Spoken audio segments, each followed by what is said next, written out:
सत्यानन्दचिदात्मने सर्वान्तरात्मने श्रीमद् वेङ्कटेशाय मङ्गलम्।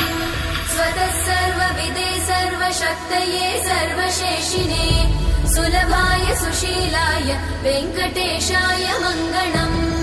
परस्मै ब्रह्मणे पूर्णकामाय परमात्मने प्रयुञ्जे परतत्त्वाय वेङ्कटेशाय मङ्गलम्। आकालतत्त्वमशान्तमात्मनामनुपश्यताम् अतृप्त्यमृतरूपाय वेङ्कटेशाय मङ्गलम्। प्रायस्वचरणौ पुंसां शरण्यत्वेन पाणिना कृपया दिशते श्रीमद् वेङ्कटेशाय मङ्गलम्।